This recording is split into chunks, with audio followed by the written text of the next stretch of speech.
우리 사무엘 상하 시리즈 My God is King 5번째 시간 The New Method of Grace라는 제목으로 하나님 말씀 함께 나누겠습니다. 자, 제가 지금 말씀드리는 거의 공통점을 한번 생각해 보세요. 전원일기 사랑이 뭐길래 이게 뭐지? 잘 들어보세요. 전원일기 최불암 최불암 씨, 땡 아닙니다. 자, 끝까지 들어보세요. 아직 많아요. 전원일기, 사랑이 뭐길래, 모래시계, 허준, 대장금. 자, 이게 뭡니까? 너무 쉬운 건데. 공통점. 너무 쉬워서 답을 안 하시는. 한때 다 최고 시청률을 자랑했던 소위 국민 드라마입니다. 그렇죠? 근데 아마 여기 젊은 세대들은 사랑이 뭐길래 그러면 뭐지? 이럴 수 있을 것 같아요. 전원일기도 아마 모를 가능성도 있을 것 같고요. 자, 2000년대 초반까지 소위 국민 드라마라는 말 자체가 존재를 했었습니다. 근데 이제 2000년대 중반을 지나면서 이 셀폰이 우리 손에 쥐어지고 다양한 OTT들이 이제 나오면서 그때부터는 더 이상 소위 이 국민 드라마가 거의 사라졌죠. 콘텐츠 시장이 커졌고 시청자들의 그 취향이 세분화되고 또 눈높이는 높아졌습니다. 드라마의 완성도, 소재 이런 것들이 발전하고 있지만 매체가 많은 만큼 경쟁이 엄청 더 치열해진 거죠. 선택의 폭이 넓어졌고 소위 개인의 취향이 점점 더 중요하게 되면서 방송의 권력이 철저하게 이제 방송사에 있는 게 아니라 소비자에게 넘어갔죠. 그래서 TV 지상파의 그 권력이 많이 줄어들어서 시청률이 이젠 대부분 10%를 넘기지 못하는 그런 상황이죠. 우리가 참 문화적으로나 사회적으로 급변하는 시대를 살아가고 있는 것 같습니다. 소비주의, 편의주의, 물질주의, 개인주의, 자, 이런 것들이 점점 더 심해지는 세상 속에서 기독교 가치를 붙들고 살아간다라는 것은 정말 점점 더 쉽지 않은 일이 되고 있습니다. 소비주의가 아닌 생산주의, 편의주의가 아닌 십자가주의, 물질주의가 아닌 생명주의, 개인주의가 아닌 공동체주의를 지향하는 이 기독교적 가치가 요즘 같은 시대에는 그리 썩 환영받지 못하는 그런 가치일런지도 모르겠습니다. 고대 세속화의 끝판왕이었던 로마 시대에 기독교가 탄생했죠. 완전히 새로운 공동체로 그래서 자리매김했듯이 이 현대 세속화의 끝판왕이라고 할 수 있는 이 뉴욕에서 기독교적인 가치를 수호하면서 새로운 공동체를 만들어가는 이 거룩한 소명이 저와 여러분들에게 있습니다. 우리가 좀 더 크고 넓은 안목으로 우리 신앙생활을 항상 조명해 볼 줄 알아야 되겠죠. 항상 숲안에만 있으면 전체를 못 보죠. 항상 좀 나와서 그런 큰 그림을 보는 훈련들이 필요하죠. 우는 사자와 같이 삼킬자를 두루 찾아다니는 사탄이 지금도 여전히 죄와 세상을 동원해서 저와 여러분들을 무너뜨리고 또 교회를 무너뜨리려고 합니다. 굉장히 교묘하게 우리를 소비주의나 편의주의나 물질주의나 개인주의로 끌고 가서 영적으로 점점 더 쇠약해지고 또 무기력해지도록 그렇게 만들어 버릴 수가 있는 것이죠.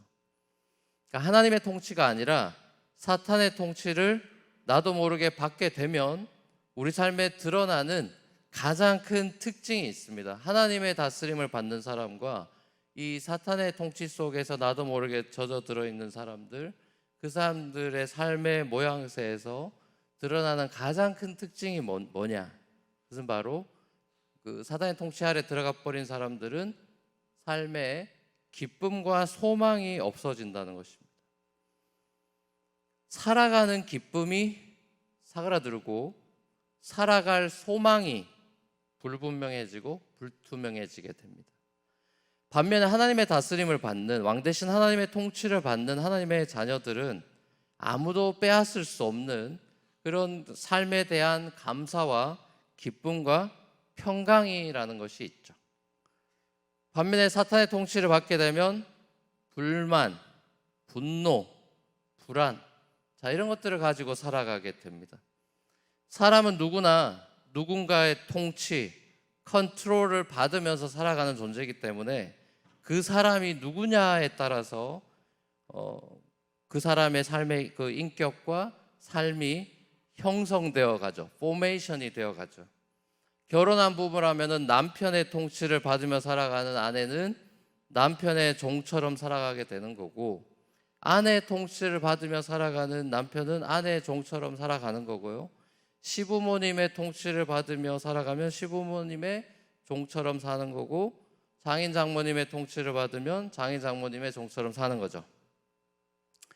자, 우리가 주 예수의 통치를 받는 사람으로 우리가 부름을 받았고, 그 부르심에 응답해서 우리가 크리스찬이 됐습니다.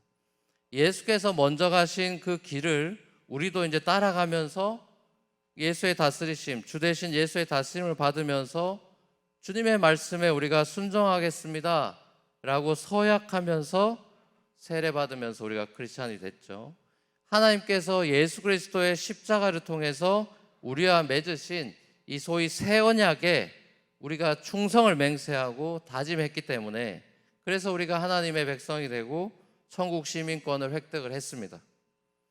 자, 앞에 말씀드린 대로 국민 드라마가 없어지고 또 평생 직장이라는 개념도 사라진 시대, 소비주의, 편리주의, 물질주의, 개인주의가 점점 더 판을 치는 그런 세상 속에서 의리, 충성, 헌신, 자, 이런 기독교적 가치는 점점 더 퇴색되어 가는 모습을 우리가 어렵지 않게 봅니다. 마치 우리도 다른 이방 나라들처럼 왕이 있어야 됩니다 라고 막 떼를 써서 억지로 초대왕 사울을 얻어내고야만 이 이스라엘 백성들의 고집처럼 소비주의에 물든 우리도 우리 어젠다를, 내 어젠다를 이루기 위해서 하나님마저 조종하고 이용하고 소비하려는 모습으로 우리가 신앙생활을 하고 있는 건 아닌지, 이 사울 내러티브 속에서 우리 자신을 투영해서 봐야 될 것입니다. 오늘 우리가 이 사무엘이 제가 방금 말씀드린 대로 이 핵심 메시지를 고별 설교로 던지고 있는데요. 너희가 필요도 없는 왕을 고집스럽게 구했고, 하나님께서 그 왕을 그래서 마지못해 허락해 주셨지만, 너희를 다스리고 돌보는 진짜 왕은 하나님밖에 없으니까 하나님을 두려워하고 너희 마음을 다 바쳐서 진실하게 하나님만을 섬겨라 라는 신앙적인 결단에 대한 촉구를 했죠. 그러니까 쉽게 말하면 이스라엘이 하나님과 맺은 언약에 충성하고 네가 하나님과 의리를 지켜야 된다라고 얘기를 합니다. 아무리 시대가 변하고 세상이 달라졌다 해도 너희 신앙은 변하면 안 되는 거다라고 사무엘이 강조하죠. 이스라엘의 마지막 사사로 섬겼던 사무엘이 350년 동안의 그 사사 시대가 이제 막을 내리고 소위 왕정 시대가 열리는 그 새로운 시대를 살아갈 이스라엘 백성들을 향해서 선지자적인 그런 외침을 선포하고 있습니다. 그래서 이 사무엘은 사사 시대까지는 사사로 노릇하다가 이제 왕정 시대가 되면 선지자 노릇을 하게 되는 것이죠. 이스라엘의 그 구약 역사를 크게 6시대 정도로 구분해 볼 수 있습니다. 구약, 우리 요즘 바이블 아카데미도 우리 주목사님이 역사서 하고 계신데, 구약의 역사의 시대적인 구분을 보면 한 6가지 정도 되는데요. 첫 번째는 모세 시대입니다. 그리고 가나안 정복 시대, 그 다음에 나오죠. 그 다음에 이제 사사 시대죠. 그 다음에 통일 왕국 시대죠. 그 다음에 북이스라엘하고 남유다가 이렇게 갈라지는 분열 왕국 시대죠. 포로 잡혀갔다가 이제 돌아오는, 거기까지가 이제 구약의 이야기들이죠. 자, 근데 이제 이 시대에서 한 시대에서 다른 시대로 넘어가는 소위 메이저 터닝 포인트에 그 구약 성경을 읽어보면 그 메이저 터닝 포인트에 뭐가 있냐면 고별 설교 같은 게 있고 또 기도가 있고 그 트랜지션을 알리는 툴, 문학적인 장치 툴이 나오는 걸 보게 됩니다. 오늘 본문도 사실 그 컨텍스트에 있습니다. 신명기 이제 1장에서 4장까지, 신명기 전체는 모세 고별 설교죠. 근데 특별히 1장에서 4장 보면 모압에서 이제 모세가 하는 스피치, 자, 그것이 이제 모세 시대와 가나안 정복 시대의 그 트랜지션을 알리는 거죠.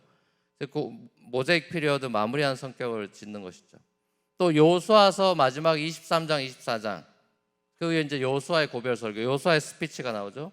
그건 이제 가나안 정복 시대를 마무리 짓고 사사 시대를 여는 마지막 설교죠. 오늘 본문의 사무엘상 12장은 사사 시대에서 이제 왕정 시대로 넘어가는 그 브릿지 역할을 하고 있죠. 그리고 이제 우리 앞으로 보게 될 사무엘하 7장에 가면 나단 선지자가 이제 다윗 왕조와 예루살렘에 대한 스피치를 하는 장면이 나옵니다. 그리고 이제 열왕기상 그 8장으로 넘어가면 솔로몬의 성전에서의 기도, 봉헌 기도가 나오는데 이건 이스라엘에 이제 성전이 세워져서 성전 시대, 성전 예배 시대를 여는 그 포문의 역할을 하는 문학적 장치죠. 그리고 마지막으로 예레미야서 31장, 유명한 장이죠. 거기 포로로 잡혀가는 그 이스라엘 백성들을 향해서 예레미야 선지자의 새 언약에 대한 유명한 그 마음에 너희 하나님의 법을 두겠다라는 새 언약에 대한 스피치가 포로기의 시작을 알리는 역할을 하게 되고, 이제 예레미야 25장, 자, 거기서 이제 유대 백성들 너희가 70년이 되면 다시 돌아올 거야 라는 포로 귀환에 대한 약속의 메시지를 주는 장면들을 봅니다. 이렇게 큰 역사적인 분기점마다 그런 스피치들이 나오죠. 자, 이스라엘의 역사가 결국 한마디로 말하자면 하나님과 맺은 언약을 이스라엘이 지키느냐 안 지키느냐, 이걸로 이스라엘의 역사가 평가가 되죠. 자, 특별히 이것이 소위 우리가 흔히 이제 말하는 Joshua through Kings, 여호수아서부터 열왕기 상하서까지, 그 이제 역사서라 그러거든요. 자, 그 역사서를 어떻게 구별하냐면 신명기적 역사서다 이렇게 말해요. 그 얘기는 이제 신명기 영향을 받았다는 소리죠. 자, 이게 무슨 말이냐? 모세를 통해서 시내산에서 이스라엘이 하나님과 언약을 맺었죠. 자, 그 사람들이 이제 약속의 땅 가나안에 들어와서 이제 하나님과 맺은 이 시내산 언약을 지키며 살아가느냐 아니냐, 이 언약적인 순종에 따른 복을 누리며 살 거냐, 언약에 불순종하면서 저주받는 망하는 인생을 살 거냐, 그게 이제 신명기의 핵심 메시지잖아요. 자, 그것이 어떻게 역사 속에 드러나느냐를 보여주는 책들이 Joshua through Kings인 겁니다. 자, 그걸 이제 신명기적 역사서다 이렇게 얘기를 하는 거예요. 자, 그리고 우리가 이제 잘 알다시피 이스라엘이 이 6개로 분류된 이 모든 시대마다 이 하나님과 맺은 카버넌트, 언약적인 순종을 지키는데 실패하는 걸 보죠. 그리고 이제 그럼에도 불구하고 언약을 처음부터 이스라엘이 맺자고 한 적이 한 번도 없으니까 하나님이 항상 맺자고 하니까 언약을 주도하시는 이스라엘의 하나님이 이 언약을 계속 파괴하는 이스라엘을 포기하지 않고 계속해서 이스라엘과 카버넌트 리뉴얼을 하면서 세컨 찬스를 주는 하나님의 모습을 보죠. 그러니까 이스라엘이 언약을 깨고 약속을 어겨도 하나님이 오늘 본문에 나오지만 자신의 이름의 명예를 위해서 이스라엘을 끝까지 버리시지 않죠. 시편 23편도 우리 기억나게 하죠. 자기 이름을 위하여 의의 길로 인도하신다 이런 표현이 나오죠. 자, 오늘 본문에서도 사무엘이 계속해서 너희들한테 사실 왕이 필요 없는데 너희들이 자꾸 왕을 구하는데 이 모습 자체가 너희 진짜 큰 악이야 라고 얘기합니다. 이 악이 얼마나 큰 악이냐? 우상 숭배와 같은 죄다라고 계속 강조하죠. 자, 그 얘기를 지금 왕을 주면서 계속 이 얘기를 합니다. 왜 자꾸 그런 얘기 하느냐? 뭐 사울이 들으라고 하는 소리인지 백성들이 들으라고 해서 뭐 그거는 뭐 둘 다 들어야 되는 소리겠죠. 이게 우상 숭배와 같은 죄다라는 걸 계속 강조해요. 너희들 진짜 악하고 나쁜 놈들인 거 아냐라는 소리나 마찬가지입니다. 너희들 진짜 악한 사람들입니다. 당신들 정말 너무 나쁜 사람들입니다 라고 얘기를 하는 거예요. 선지자적인 외침을 하는 겁니다. 자, 근데 하나님은 너희같이 이렇게 나쁜 놈들도 용서해 주시고 사랑하시는 은혜로우신 분이십니다. 퍼스트 파트와 세컨드 파트가 같이 갑니다. 자, 이게 중요해요. 왜냐하면 너희는 철저하게 용서를 구해야 되는 입장에 있는 사람들이다. 용서받을 자격이 없는 사람들이야. 이걸 이제 강조하는 셈입니다. 그리고 이스라엘이 세컨드 찬스의 기회를 얻은 것이 디저브에서 얻은 게 아니라는 거예요. 자, 이거를 필립 얀시 같은 기독교 작가는 The New Method of Grace, 오늘 제가 제목으로 붙인 The New Method of Grace라고 표현합니다. 필립 양씨가 undeserved한 우리 죄인들을 향한 하나님의 그 은혜를 The new method of grace다 그렇게 표현하면서 베드로의 질문을 가져오죠. 베드로가 예수님한테 제가 형제를 몇 번까지 용서해 주면 됩니까? 그 당시에 용서 많이 해주는 거는 3번이면 돼요. 3번이면 다 했다고 생각하는 맥시멈이 3회였습니다. 그래서 베드로가 늘려가지고 7번까지 용서해 주면 그러면 됩니까? 라고 자기 나름대로 맥시마이즈를 했어요. 자, 그랬더니 예수님의 대답은 70번씩 7번 이런 뉴 메스 하나님의 은혜의 산수로 대답을 하죠. 하나님의 용서의 은혜는 셀 수가 없다. 하나님은 이스라엘의 실패를 성공으로 이끌어 가시는 은혜로우신 분이다. 이스라엘과 언약을 세우신 분도 하나님이시고 시대마다 갱신하는 주체도 언제나 하나님이시죠. 하나님이 매 시대마다 끊임없이 자기 자신을 이스라엘에게 재헌신하시죠. 오늘 본문에서 왕을 구하는 너무나 큰 악을 저지르는 이스라엘에게 언약을 갱신하고 헌신을 요구한 장소가 중요합니다. 이 장소가 어디죠? 어디서 이런 얘기를 하고 있죠? 그 장소가 바로 길갈이라는 곳이에요. 여러분 길갈은 많이 들어본 장소죠. 여러분 성경 좀 읽은 분들은 떠오르는 장소일 겁니다. 여호수아서에 나오죠. 여호수아서를 보면 이스라엘이 하나님의 은혜로 이제 요단강을 건너죠.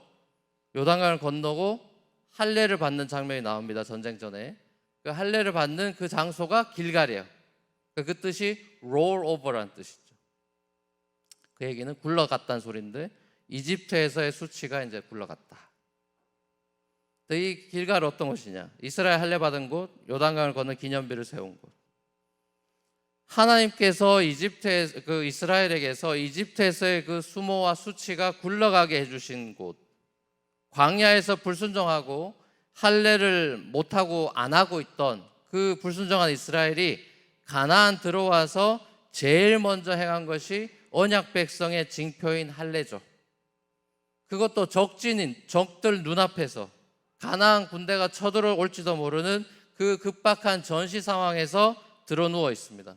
하나님을 전적으로 의지하고 하나님만을 섬기는 언약 백성에게 요구되는 그 순종으로 가나안 정복 전쟁이 시작되는 모습을 보는 거죠.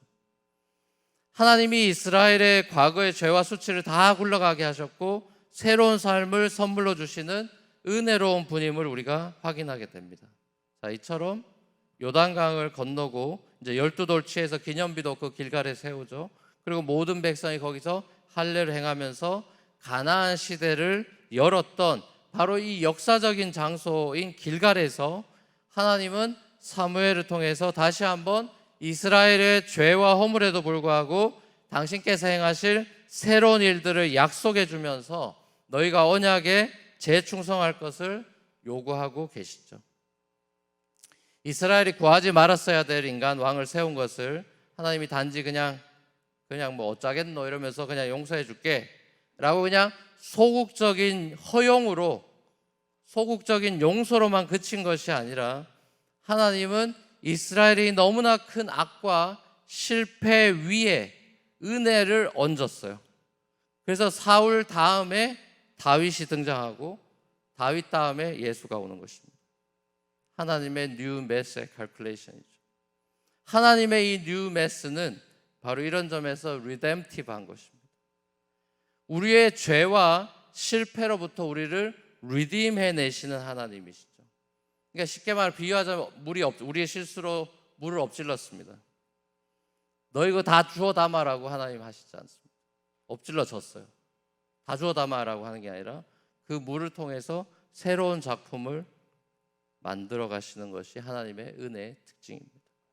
다시 수리하고 보수하는 리페어나 리커버리 정도가 아니라 리크리에이션이죠. 새로운 일을 하시는 거죠. 새롭게 하시는 것이 하나님의 은혜가 작동하는 방식이죠. 그것이 바로 요셉 얘기죠. 창세기 마지막에 나온 요셉 얘기에 보면 악이 벌어졌죠. 이거 어쩌겠노 하고 그냥 용서하는 끝나는 것이 아니라 악을 선으로 바꿔서 거기에 은혜를 얹습니다. 그럼 어떤 일이 벌어지죠? 이스라엘과 이집트가 구원받는 리뎀션으로 끝이 나죠. 은혜를 얹습니다. 거기에 이스라엘의 형들의 실수, 실패, 죄 거기 위에 은혜를 얹어버립니다.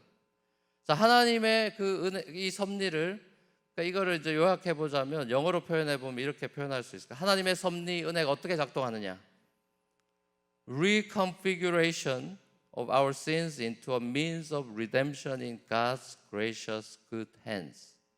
이게 우리 삶 속에 역사 속에 드러나는 하나님의 섭리가 작동하는 방식입니다. 우리의 죄들을 다 몰딩해서 리컨피규어해서 결국 궁극적으로 하나님의 선으로 이끌어 가신 하나님의 리뎀션이죠.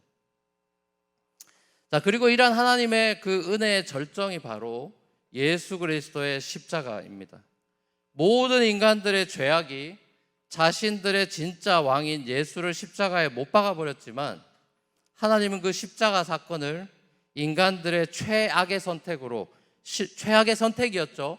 인간들이 저지른 가장 극악무도한 신을 죽인 가장 그 큰 악을 저지른 그 선한 왕을 죽인 일이었지만 그 인간들의 실패, 너희들 진짜 나쁜 놈이야 라고 끝내시지 않고 그 십자가의 현장을 은혜를 덮죠.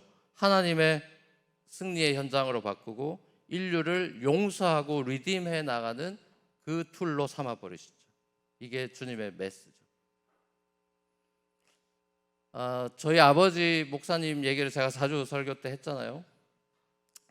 8년 전에 이제 주님 품에 안기신 저희 아버지께서 이제 10대 고아가 되셨습니다. 젊은 시절에 이제 엄청나게 방황을 많이 하셨고 술, 도박, 뭐 세상적으로 방탕할 수 있는 건 다 하셨고, 그래서 이제 완전히 뭐 자살 충동이라든지 당연히 그런 거 다 보내고요. 실패자의 삶의 이제 끝자락에서 진짜 주님이 찾아오셨습니다. 그래서 아버지가 완전히 레디컬하게 바뀌었죠. 그 아버지를 변화시켜 주신 성경 구절이 하나가 있습니다. 딱 한 구절인데 그게 잠언 24장 16절입니다. 그 잠언 24장 16절이 뭐냐? 의인은 7번 넘어지더라도 다시 일어나지만 악인은 재앙을 만나면 망한다. 많이 들어본 얘기 아닙니까? 소위 7.8기, 그렇죠? 7번 넘어져도 8번 일어난다.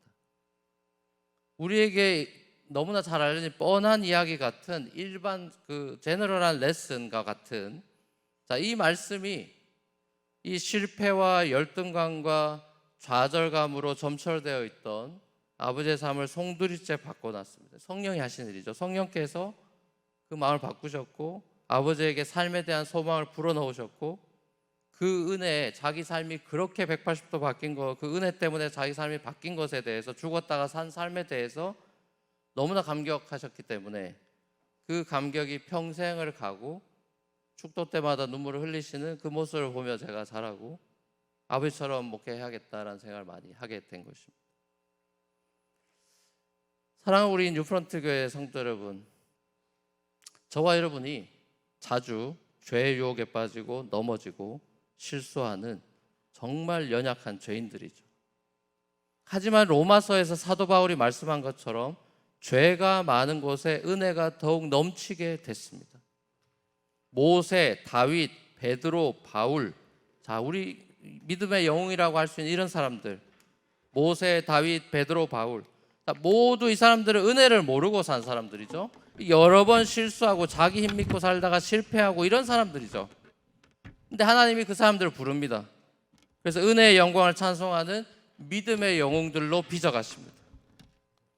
하나님의 통치를 삶 속에서 받아들이고 하나님과의 언약 안에서 은혜 안에 머무는 끊임없는 삶의 훈련을 통해서 이 사람들이 하나님의 사명을 감당하는 삶을 살 수 있는 그런 장면들을 우리가 보는 것입니다. 저와 여러분도 마찬가지죠. 저와 여러분들도 우리의 모든 죄와 허물과 실패들을 통해서 그야말로 오션 오브 그레이스, 은혜의 바다, 그것을 이 땅 위에 펼치시고야 마시는 그 우리 은혜의 하나님을 우리가 바라보면서 그리스도 안에서 새 언약 백성에게 이미 주신 주님의 은혜를 우리가 기억하고 하나님의 자녀답게 어려움과 고통 속에서도 믿음으로 살아내는 저와 여러분의 삶이 되기를 우리 주님의 이름으로 간절히 축원합니다.